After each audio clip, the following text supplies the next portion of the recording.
We have a dream, and the dream is to prevent and end youth homelessness. We want to leave this legacy in Aotearoa to our mokopuna of no youth homelessness. We're getting closer, more than we've ever been in Aotearoa, ever. If I could describe the people within Manaaki Rangatahi, they are passionate, they are vibrant, they are agents of change. I just think they're brave.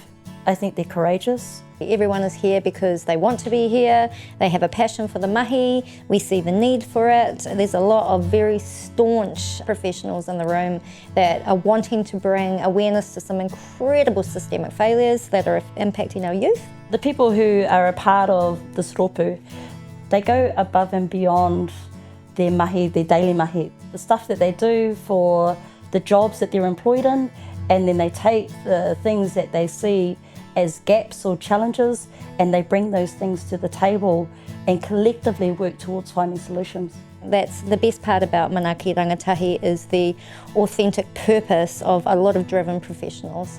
Being part of Manaaki Rangatahi, both the national collective, with Tamaki and B bringing that down to us, and then Mahia spearheading it here in the Waikato, has been a huge positive thing. So we massive mihi to that whānau. We have all become stronger for it. Manaaki Rangatahi is a systems change kaupapa. It's a collective of like-minded organisations who understand the complexities of youth homelessness. Because we see it every day, we know there's a need for youth housing. We know there's a need for a unique approach to supporting our young people who are in a housing crisis. So youth homelessness is often a result of what's happened to them because of adults. But their age means that they don't have the power to take the control that they need to have in order to change their situation. What we do as a collective is we start giving that power to them by listening to their voices, hearing their stories, and giving this back to the people who can make the changes. We kind of modelled ourselves off the Housing First Collective, which is a collective of CEs, and the government listened to them because they're a collective. When we work together, that is what the government listens to, that's what ministries listen to. We're going to be able to make a real change. So youth homelessness across Aotearoa, under 25-year-olds, they make up 28% of that total number. There isn't enough alternative solutions or alternative housing options for rangatahi.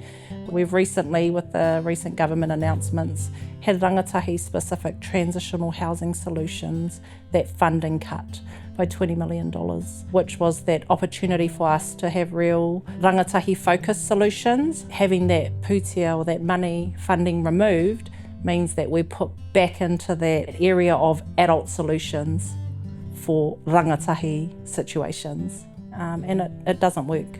When we're talking about a rangatahi who need housing, we're not talking about spoiled kids that don't like their parents' rules. We're talking about young people that really have no options. They didn't choose to be born into dysfunctional families. They didn't choose to be born into a world where addiction is the main thing for the people around them. They didn't choose to be born into spaces where violence, intimidation and abuse is accepted. What would you do if it was you that was going through these things? What would you need? There's a lot of hurt for some of our kids, so they're living in really unsafe situations. They are living with their abusers. They are living in really overcrowded, unsanitary environments. It's not uncommon for our young people to put themselves in risky situations so that they can have a roof over their head or food in their mouth. Some of the most harrowing stories that we hear in Kimi Manaaki are rangatahi that don't have anywhere to go, so they will make their way to the motels where emergency housing is in Hamilton. In those spaces, they are doing favours along the line of sexual favours, so that they can have a roof over their head for the night. On the nights that they can't find somebody that they can get a roof with, they will go into town and they'll partake in really hard drugs like meth, so that they can stay up because they're afraid to go to sleep in case they get raped. If you think of an iceberg, And what we see at the top is our kids and how they present. But when we know under the waterline, we have trauma, we have mental illness, we have addictions, we have colonisation, we have poverty, lack of education. There are so many things that we don't see, and those are the underlying causes. But the reality for our kids, if you find yourself homeless today and it's after 5 o'clock, unfortunate for you is you'll be sleeping on the streets, and there is nowhere for you to go. You go back to the place that you were trying to get away from in the first place. And that's really sad. For Manaaki Rangatahi here in Waikato had started, I guess there were several organisations within the housing space doing beautiful mahi, except we were all working in silos. Through Manaaki Rangatahi we've been able to come together, work collectively to support each other, so that we weren't overlapping in the mahi that we were doing. We're able to directly refer to each other and find and go, hey, look, we're not the right service for this young person, you are, how can we get this young person in there? So being part of the collective has really strengthened just how much more efficient we are at our job and how much better we can provide services for our young people. None of these one services provide everything alone. It's a collective that we work towards. Being a part of this collective means that when a young person walks in and says, I've got nothing, I'm sleeping in a skateboard bowl, help.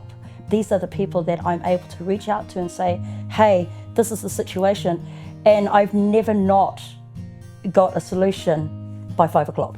I received a referral from Mana Services for a young person who was sleeping rough at the Hamilton Lake.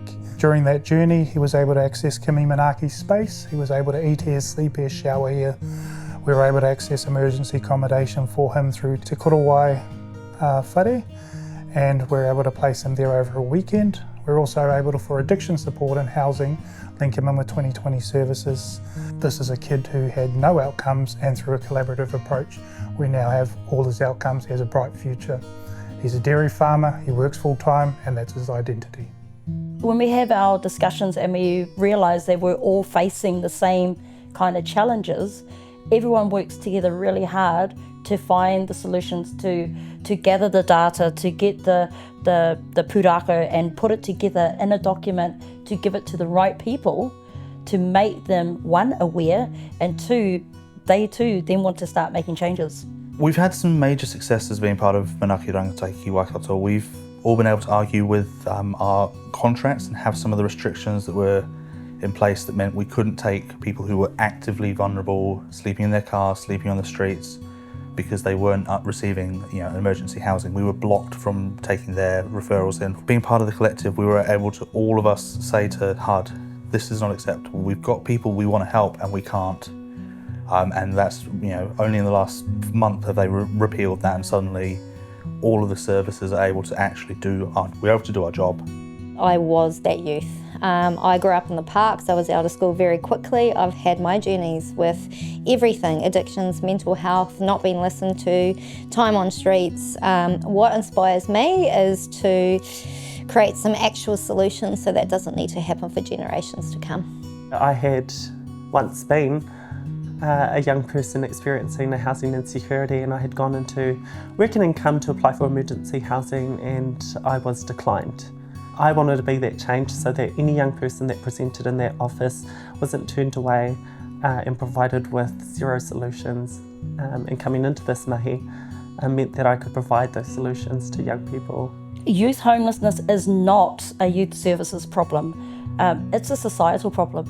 And so if we've got people out there who actually want to get involved, if you're a property developer, if you're a landlord, we will gladly take your support, and our rangatahi will gladly take your support. Whether you want to partner and do transitional housing or community housing, or actually you want to be an ethical landlord, there are beautiful kids out there who are ready and will maintain and look after a whare.